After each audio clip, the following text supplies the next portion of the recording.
الله أكبر الله أكبر الله أكبر لا إله إلا الله الله أكبر الله أكبر ولله الحمد الله أكبر الله أكبر الله أكبر لا إله إلا الله الله أكبر الله أكبر ولله الحمد.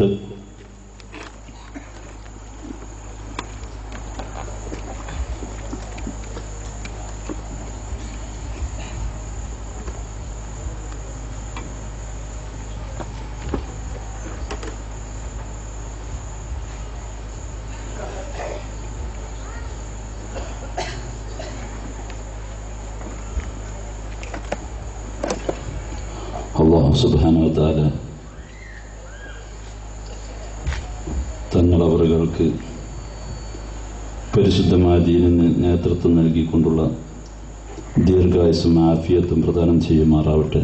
അതുപോലെ നമ്മൾക്കെല്ലാവർക്കും നമുക്ക് വേണ്ടപ്പെട്ടവർക്കുമെല്ലാം അള്ളാഹുവിൻ്റെ പൊരുത്തത്തിലായുള്ള ദീർഘായുസ്സും ആഫിയത്തും പ്രദാനം ചെയ്യുമാറാവട്ടെ. എല്ലാവരും വളരെ സശ്രദ്ധം ഇവിടെ പറയപ്പെടുന്ന കാര്യങ്ങൾ കേൾക്കുകയും അതിൽ നിന്ന് പാഠം ഉൾക്കൊള്ളുകയും ചെയ്യണം. അല്ലാതെ നമ്മളിങ്ങനെ ഒരു കേവലം പരിപാടി സംഘടിപ്പിച്ചു, അതിൻ്റെ പേരിൽ ആത്മാഭിമാനം കൊണ്ടിങ്ങനെ നടന്നു, ഇതുകൊണ്ട് മാത്രം കാര്യമായില്ല. മഴയില്ലാത്ത സമയമാണ്. മഴയ്ക്ക് വേണ്ടി 5 വക്തിലും ദുആയോട് ദുആയ, ഏത് സദസ്സിലും ദുആ ചെയ്യുകയാണ്. മഴ 1-2 പ്രാവശ്യം ഒന്ന് പെയ്തു പോയി എന്നല്ലാതെ വെള്ളത്തിന്റെ ക്ഷാമം തീരുന്നില്ല. ക്ഷാമം കൂടുതലായി വരികയാണ്. വളരെ പ്രയാസത്തിലാണ് എല്ലാ ജനങ്ങളും. ജനങ്ങൾ മാത്രമല്ല, ജീവജാലങ്ങളും മാത്രമല്ല, സസ്യലതാദികൾ എല്ലാം വെള്ളത്തിന്റെ ബുദ്ധിമുട്ടിലാണ്.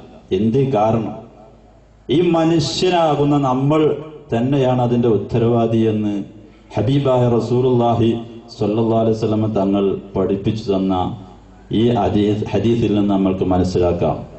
നിങ്ങൾ നന്മ കൊണ്ട് കൽപ്പിക്കുകയും തിന്മ വിരോധിക്കുകയും ചെയ്യുക തന്നെ വേണം.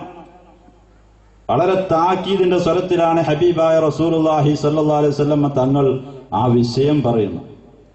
ലതഅമുറുന്ന ബിൽ മഅറൂഫി വലതൻഹൗന്ന അനിൽ മുൻകർ. തഅക്കീദ് കൊടുത്ത് പറയുക എന്ന് പറയും. തഅക്കീദിന്റെ കൂടെ തഅക്കീദ്. ലതഅമുറുന്ന, തഅമുറുന എന്ന് പറഞ്ഞാൽ ലതഅമുറുന്ന, നിങ്ങൾ കൽപ്പിക്കുക തന്നെ വേണം. നിങ്ങൾ കൽപ്പിക്കുക തന്നെ വേണം. ബിൽ മഅറൂഫി, നന്മ കൊണ്ട് നിങ്ങൾ കൽപ്പിക്കുക തന്നെ വേണം. വലതൻഹൗന്ന അനിൽ മുൻകർ, നിഷിദ്ധമായ കാര്യങ്ങളെ തൊട്ട് നിങ്ങൾ വിലക്കുക തന്നെ വേണം. നിഷിദ്ധമായ കാര്യങ്ങളെ നിങ്ങൾ വിലക്കുക തന്നെ വേണം.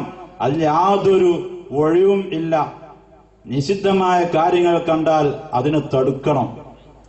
ഇല്ല എന്നുണ്ടെങ്കിൽ ഔലയൂസിക്കുന്നല്ലാഹു, അല്ലെങ്കിൽ അല്ലാഹു അയ്യബഅസഅലൈക്കും ഇഖാബൻ മിൻഹു, അവനിൽ നിന്നുള്ള കഠിനമായ ശിക്ഷ നിങ്ങളുടെ നേരെ നിയോഗിച്ചേക്കാം. അള്ളാഹു അവനിൽ നിന്നുള്ള കഠിനമായ ശിക്ഷ നിങ്ങളുടെ നേരെ നിയോഗിച്ചേക്കാം. ഔലയൂസിക്കുന്നല്ലാഹു, അള്ളാഹു കഠിനമായ ശിക്ഷ, അയ്യബഅസഅലൈക്കും ഇഖാബൻ മിൻഹു, അവനിൽ നിന്നുള്ള കഠിനമായ ശിക്ഷ നിങ്ങളുടെ നേരെ പ്രയോഗിച്ചേക്കാം. സുമ്മ തദൂനഹു, അള്ളാഹുവിന്റെ ശിക്ഷയുടെ ആരംഭഘട്ടങ്ങൾ കാണുന്ന സമയത്ത് നിങ്ങൾ അവനോട് ദുആ ചെയ്യും. പടച്ചവനെ, ഞങ്ങളെ ശിക്ഷിക്കല്ലേ, വെള്ളം തരാതെ ശിക്ഷിക്കല്ലേ, ഞങ്ങൾക്ക് മഴ വേണം, വെള്ളം വേണം, വെള്ളമാണല്ലോ സർവത്ര പ്രധാനം, എല്ലാ വിഷയത്തിനും വെള്ളം വേണം. ഇങ്ങനെയുള്ള ഒരു ശിക്ഷ നിങ്ങൾക്ക് വരുമ്പോൾ നിങ്ങൾ അവനോട് ദുആ ചെയ്യും. ഫലാ യുസ്തജാബു ലക്കും, ഒരു മറുപടി ഉണ്ടാവില്ല.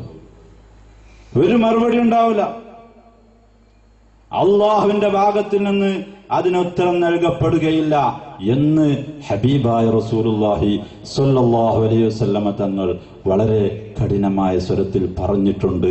പ്രിയമുള്ള ഉമ്മത്തികളെ, നമ്മൾ ചിന്തിക്കണം. നമ്മളാൽ കഴിയുന്ന തിന്മ കാണുമ്പോൾ അത് പള്ളിക്കത്തെ ഉസ്താദ് പറയട്ടെ എന്ന് പറഞ്ഞ് ഉസ്താദിന്റെ നേരേക്ക് വിടുകയല്ല വേണ്ടത്. ഞാൻ എൻ്റെ മുമ്പിൽ ഒരു തിന്മ കാണുമ്പോൾ ഞാൻ അതിനെ പ്രതികരിക്കണം. നിങ്ങൾ നിങ്ങളുടെ മുമ്പിൽ ഒരു തിന്മ കാണുമ്പോൾ നിങ്ങൾ അതിനെ പ്രതികരിക്കണം. മൻ റഅ മുൻകറൻ ഫൽയുഗയ്യിർഹു ബിയദിഹി ഫഇൻ ലം യസ്തതി' ഫബിലിസാനിഹി ഫഇൻ ലം യസ്തതി' ഫബിഖൽബിഹി വദാലിക അദ്അഫുൽ ഈമാൻ ഔ കമാ ഖാല റസൂലുള്ളാഹി സ്വല്ലല്ലാഹു അലൈഹി വസല്ലം.